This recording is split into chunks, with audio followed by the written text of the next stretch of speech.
根据拜登政府提交的2023财年国防预算，美国用以维护并升级核武库的支出将达到344亿美元，远高于2022财年的277亿美元。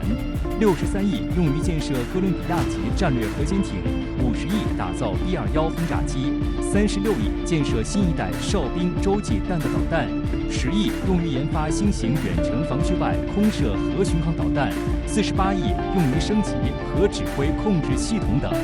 据美国防务新闻网站4月6号报道，新一代陆基洲际弹道导弹哨兵将携带 W87核弹头，预计在2029年之后1比1取代美军现有的民兵3导弹。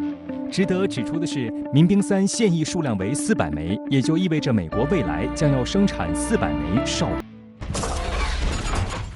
据美国彭博社报道，美军战略司令部司令理查德4月5号在国会举行的一场内部听证会上，再次渲染所谓“中国威胁论”，炒作中国核武器、高超音速武器等议题。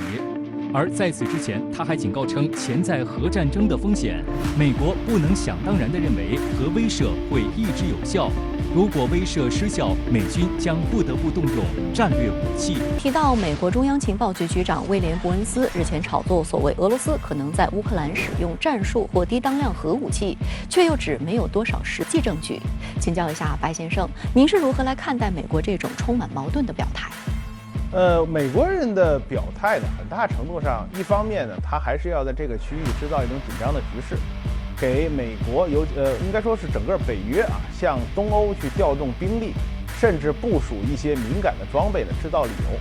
我们看到这一次呢，北约实际上在向东欧、波兰这些国家部署各种各样的装备，而且呢，很多的北约国家过去那么公开的表示不愿意美国人继续在土地上部署核弹头，那么这一次呢，又觉得核弹头是一个保命的利器了。那么这种情况下呢，美国人看到了这个渲染俄罗斯威胁能够使得自己在欧洲呢更为横行无忌一些，那么因此呢，就需要不断的出来鼓吹俄罗斯可能用这种武器，俄罗斯可能用包括战略打击平台去参与到这个俄乌的冲突里面，甚至呢这个鼓吹俄罗斯方面可能动用核武器。那么通过所谓对手可能这么干来反过来证明自己的行为正确，是美国一贯的这种伎俩吧。那么这样一来呢，他就需要不断的渲染各种各样的核武器的差距、核武器的威胁，反过来为自己的核武库进行重新武装，那么花大量的军费呢，找寻一个合理的理由。